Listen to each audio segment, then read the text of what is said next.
Shalom, I'm Eddie Chumney of Hebraic Heritage Ministries, and we welcome you today to our study on the Hebraic roots of Christianity. We are doing a series on what the rabbis in Judaism teaches about the 10 tribes. And in order to help us to get insight regarding this, I am here in Jerusalem with Yair Davidiy. Yair is an Orthodox Jew, and he spends his full time doing research on the 10 tribes of Israel from an Orthodox Jewish, from a rabbinic point of view. And so by taking the Bible, taking the prophecies regarding the tribes of Israel, using rabbinical sources, combining that with the study of history and linguistics, the Hebrew language and languages of other countries, we can understand who characteristically the Israelite peoples are, where they went, with their associations, to understand ultimately the prophecy regarding them that they would return in the end of days. So Yair is the founder of an organization or a ministry known as Brit-Am. Brit-Am means in Hebrew covenant of the people, and he has his research at a website, Brit-Am.org.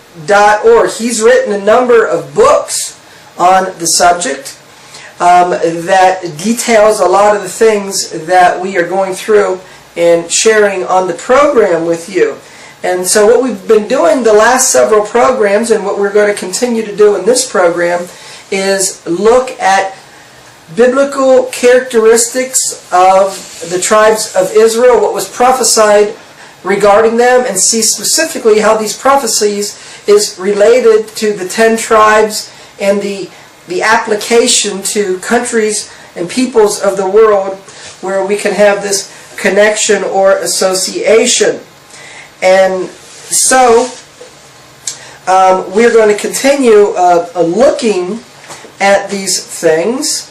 And Yair, what I want to talk about first is the book of Hosea was written as a prophecy to the northern kingdom, and the marriage between Hosea and Gomer and the children that are mentioned here from that marriage is a prophecy of what would happen to the northern kingdom in their judgment, in their exile. And so Hosea married Gomer, and one of the kings of the northern kingdom is the King Omri. And when the Assyrians took the northern kingdom captivity, the Israelites were known as Gomri, which was associated with Gomer. And so historically, the people is known as the Cimmerians, not Samaritans, the Cimmerians, as well as the Scythian peoples are associated with Gomer. And so the children from the marriage, which in Hosea chapter 1 and verse 9, one of the terms is lo ami, not my people. Or one of the ways that you can understand the meaning of the prophecy, not my people, is that they would be identified with non-Jewish peoples in their intermarriage and in their mixture. And then in Hosea chapter 7 and verse 8, it says, Ephraim has mixed himself among the people. So in the assimilation, Yair, one of the things that's said about the descendants of Abraham, and this is found in Genesis in chapter 21 and verse 12, and it specifically says, Sarah has said unto you, hearken unto her voice, and then it says, in Isaac shall your seed be called. That Israel would be called by the name of Isaac. So how do we understand that prophecy, and what peoples then were connected with Isaac as it relates to the northern kingdom and Gomer? So Isaac, we find in the book of Amos twice. The northern kingdom of Israel is referred to as Beit Yitzhak, or Beit Ishach. Actually, he spells it differently. Instead of the Yitzhak, he spells it Ishach, which is significant, incidentally, which has significance. And he refers to the northern kingdom of Israel as the house of Isaac. In other words, Amos applies the name Isaac to the northern kingdom of Israel, which are the 10 tribes who were exiled by the Assyrians and became the Cimmerians. The Cimmerians, from the Cimmerians, or Cimmerians as also referred to, emerged the Scythians.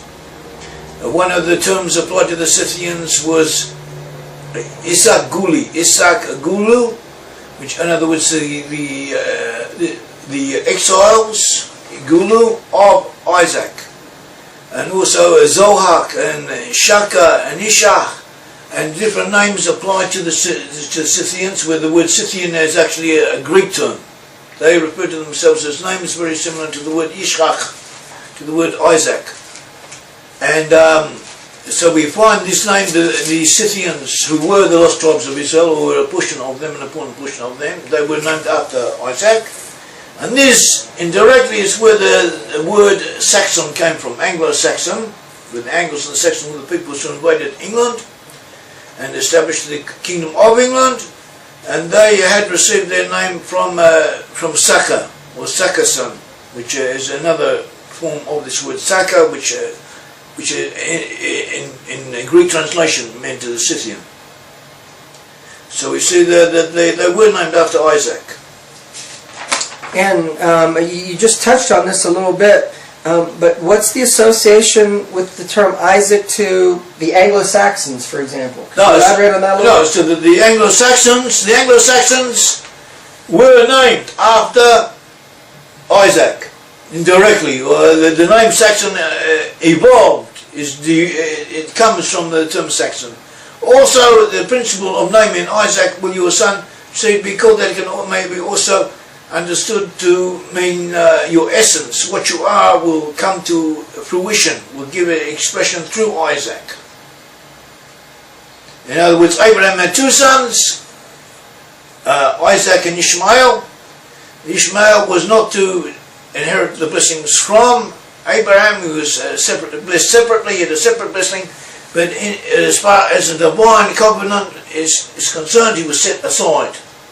And everything that all of the covenantal promises that have been promised to Abraham were to devolve, were to find expression through Isaac. And Isaac was to pass them on to Israel. To Jacob was afterwards named Israel, and Israel passed them on to his 12 sons. It says all the 12 sons of Israel were blessed, but Jacob gave a special blessing to the sons of Joseph.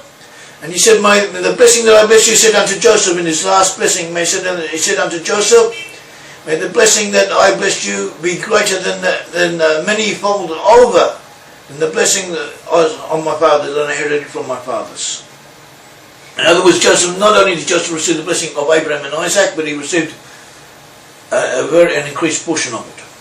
So the prophecy is not only would the northern kingdom be intermingled with the nations of the world, lose their identity about who they were, although Amos says that God will know in Amos 9:9 exactly who they are, and you mentioned as a sieve that would be sifted as a sieve. Yeah, and not a kernel would be lost. And then in Amos, he refers to them as the house of Isaac. Yes. And so now you've described about the prophecy, and Isaac shall your seed be called. But in doing this, in fulfilling these things, there's also a prophecy that that the 10 tribes in their exile would not be known to Judah. Judah would lose the understanding of who the 10 tribes are in their assimilation, in their exile. Is that correct? Yes, we find this several times, especially if you look at Isaiah, at the end of Isaiah 49, it describes the reaction of Judah when he sees the lost 10 tribes coming back and re-identifying themselves as Israelites. And he said, who are these? Where did these come from? Who bore these? And I was alone, I was persecuted, I was going from place to place, and where were these when I needed them? That's what the direction that we do find today amongst the Jews. When we come to Jewish people and we tell them the lost 10 tribes are here and there, amongst the Western people, so they say very nice. But when we were suffering in Europe, when we were persecuted, when we needed them, why didn't they identify themselves? So in effect we can say that they did identify themselves, that the Jews were helped by them, or to the extent that Gentiles helped Jews in any way whatsoever. It was usually from people who were identified from those 10 tribes. But nevertheless, this reaction exists, and it has some justification. So you're referring to Isaiah chapter 49, verse 21. This is really Judah speaking. Then shall you say in your heart, who has begotten me, seeing I have lost my children and am desolate, a captive and removing to and fro? Who has brought up these? Behold, I was left alone. I was left alone. These, where have they been? The Zohar, and also Midrash combined with Midrash Tanchuma, as we have explained in the book Ephraim, it says especially that this is referring to those 10 tribes. To the return of the lost 10 tribes, and how Judah will react when he sees those 10 tribes coming back. And then it says in verse 22, it says, I will lift up my hand to the Gentiles and set up a standard of the people, and I will bring your sons in their arms, and their daughters shall be carried upon their shoulders. So can we understand that the 10 tribes, Joseph would have a role in bringing Judah back to the land, even though Judah may not have recognized and known who they were, because in the history of Israel, we see how Australia and England and the United States and the peoples from those countries had a role to play in creating the state of Israel. So can we have an application of those verses in that way? That Joseph was in effect helping Judah, but Judah's not really aware that who's helping them is Israelite peoples or Joseph? Could that be an application? It could very well be. I've never heard of that before, so it's a new one on me, but it's worth looking into. It sounds reasonable. But it fits in with the verses. But nevertheless, you said that verse, who are these, that Judah would say, and you said the rabbinic sources said this is referring to the 10 tribes, that Judah would say, who are the 10 tribes, or where were they when I needed them? Right? So the other thing we need to understand about the 10 tribes in Judah is that they would be separate from each other. They would be separate from each other. So in Isaiah in chapter 11 and verses 12 and 13, it says, and he will set up an ensign or a banner for the nations. He will assemble the outcasts of Israel and gather together the dispersed of Judah from the four corners of the earth. The envy of Ephraim shall depart, the adversaries of Judah shall be cut off. Ephraim shall not envy Judah, and Judah will not vex Ephraim. So this is stating that in the exile, that Ephraim was envying Judah, and Judah is vexing Ephraim. That they had conflict with each other in their exile, and maybe in having that conflict, they may have not even known that they were dealing with their brothers. Yeah, that's right. It's proved that until the end times, there will have been separate entities, sometimes even antagonistic to each other, and separate. And incidentally, the commentators say the outcasts of Israel, these are the lost 10 tribes, who even though they were cast out, exiled, they settled or were resettled in specific areas together. As collective, as coherent entities, whereas the Jews were scattered. The dispersed of Judah from the four corners of the earth, the Jews were scattered everywhere. So, in their exile, they were separate entities. They were not united in the days of the kings. Their unification in them getting along is a future prophetic event. That event is associated with the Messianic era. So the uniting of the 12 tribes of Israel and them getting along with each other is a future event. Is that correct? The rabbis understand it this way? Yeah, and that's what the verses say. Yeah. Okay. So next we're going to look at and examine is in Genesis in chapter 27. Genesis chapter 27 and verse 29, where it states the following. This is the blessing that Jacob is getting. It says, let people serve you and nations bow down to you.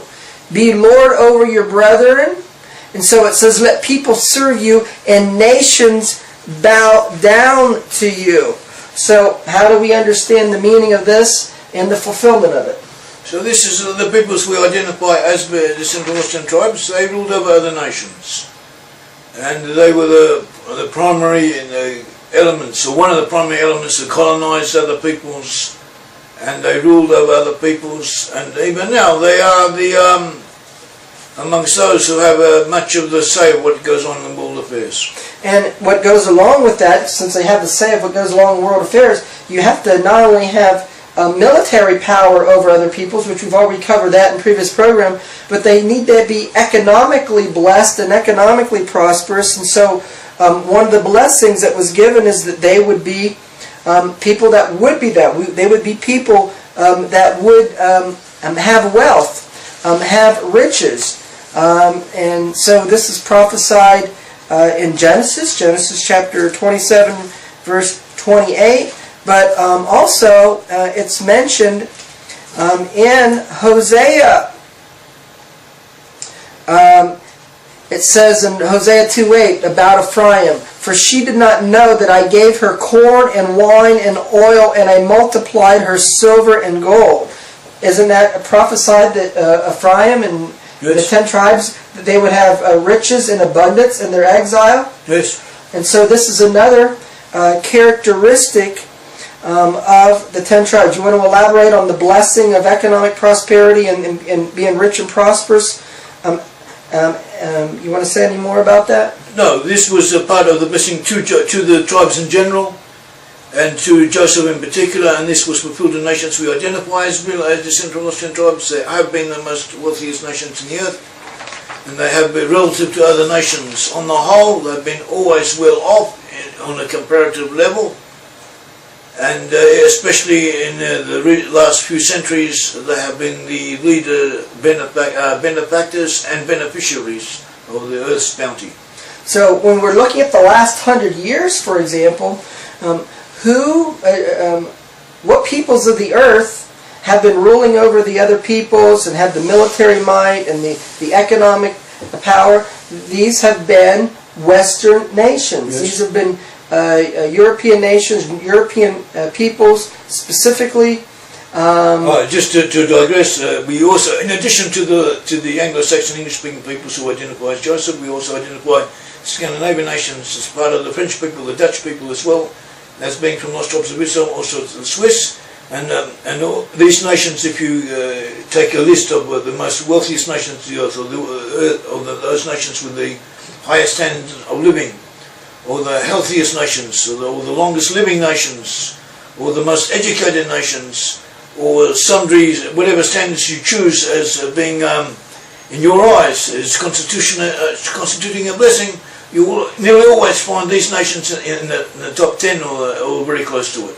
So, and they usually are all of the top 10, or the majority of the top nations are these peoples. So, in the last several programs, we've been talking about specifically the tribes of Ephraim and Manasseh and how they're connected with England as well as the United States. But when we look at of all the 10 tribes of Israel, you have linked and associated them with Western peoples. And so, why don't you grab the book there, The Tribes. Okay, this is the tribes. And here in this book, you have identified the different tribes characteristically with Western peoples in European nations. So how about if you explain to us, briefly, we'll go through each tribe, how you characteristically give them a description to a country, like we went over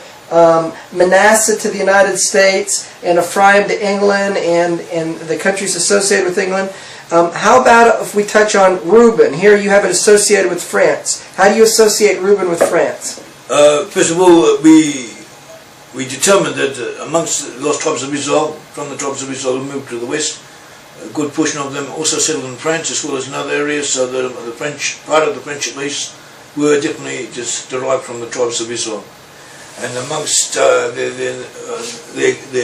national symbols and the names of tribes that settled amongst them remind us of Reuben. For instance, we had the Ribuari Franks, who created the nation of France. Ribuari is Aramaic or Hebrew Aramaic way of saying Reuben.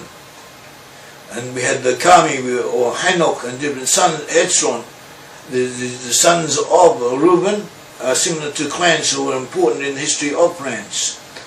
The symbol of Reuben is a rising sun. So it was, the rising sun, the sun was also a symbol of France, and also the French in Roman times were symbolized by a cock. And a cock crow in Jewish symbolism, probably in the symbolism of other nations, is also associated with the rising sun, with the sun in general.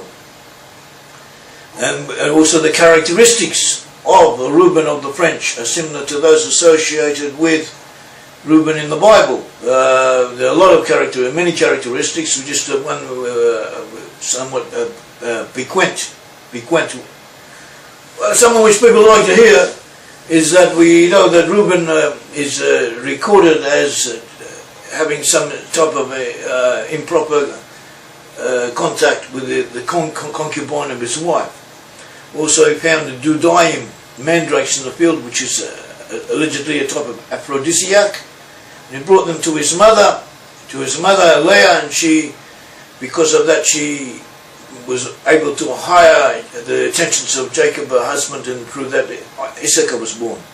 So we have here Reuben associated with what we could call the romantic proclivities, and the French have always been known as a romantic people, and Paris is rightly or wrongly considered the city of love.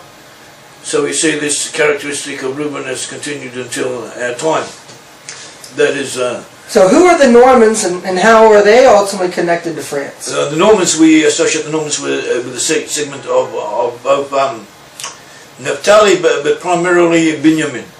The section of Benjamin, even though most of Benjamin remained with Judah, the section of Benjamin also went with the last 10 tribes. We associate the Normans with Benjamin because, for one thing, according to tradition, the Benjamin settled in what's now Romania, the area of Romania or southeast Europe. The Normans came from that area in Dacia, but it's now Dacia, and they moved to Denmark and Norway, and from there they moved to Normandy in France, and from there they conquered England. The symbol of the Normans, one of the symbols of the Normans was a wolf, and a wolf is a symbol of Benjamin. And we have other reasons for identifying the Normans with Benjamin. Sorry. No. We're talking now about Benjamin. So yes. Benjamin is associated with whom then? Not only the Normans, but who else? Also the Belgi, the Belgi of Belgium, got the name to Belgium, but also settled elsewhere in Europe. And one of the sons or clan names of Benjamin was the Bela or Billa, or it can be pronounced Bilag, and we have in the maps of Ptolemy, geography of Ptolemy, we have indications that this clan was spread far and wide throughout the ancient Middle East, or the land of Greater Israel. They became eventually the Belgi, and that's how the Belgi are named after this segment of the Benjamin. Okay, the last one we have time to cover is, what about Issachar? You have Issachar associated with the Swiss and the Finns. And the Finns. So how do we associate Issachar to the Swiss and the Finns? We got 2 minutes. So the people such as the Mikaeli and so on who settled in Finland amongst the Finns, they have names similar to those of clan names amongst the Finnish people. And the Finns themselves had some type of tradition that they were descended from Issachar, and also they fit in with the overall tribal configurations of Issachar, and other reasons for locating them with the Issachar. Also, in addition to that, we find segments from Issachar amongst the Swiss people. And it says that in the book of Chronicles that the sages of Issachar studied the stars in order to tell people, give Israel knowledge of the times. And even now, we all know what the Swiss are famous for, making Swiss clocks, and they give knowledge of the times to everyone. All right, so characteristically now, characteristically we've linked Manasseh to the United States, Ephraim to Britain and their associated countries, that they the Commonwealth of Britain, Reuben with France, Issachar with the Swiss and Finland, Benjamin with the Normans and the Belgians. So we have time to do one more, and how about Levi? Who's Levi associated with? Levi are associated with the Jews, but most of the Levi are to be found amongst the Jews. A small segment of the Levites may have settled in Italy and become known as the Hedobards or Lombards through Scandinavia, but on the whole, the overwhelming mass of the tribe of Judah, of Levi, is assimilated amongst the Jews, amongst the Jewish people. Maybe we can very quickly put in Zebulun Goy, the Netherlands. It says that Zebulun would dwell on the shores of the sea. The only people in the world who do dwell on the shores of the sea are the Dutch, the Netherlands. Also in ancient history, we know that the people who were in Holland were known as Zebulun Goy. Zebulun Goy in Hebrew means the people of Zebulun. And they did dwell on the shores of the sea, and the only people in history who ever did so. And so what is one of the symbols of Zebulun? And the symbol of Zebulun, it was a ship, and this was also anciently a symbol of Holland. So we make the association then of Zebulun. As you know, Holland is built on the sea. 2/3 of the land area of Holland is, literally speaking, under sea level. It is either below the sea or it needs protection through the dikes from periodic flooding. And this is the only nation in the world where this applies. Okay, we're studying the characteristics of the 10 tribes of Israel and what's prophesied them in the Bible and how we can relate and connect them by using history and other sources to the peoples of today. So we pray that the program has been a blessing.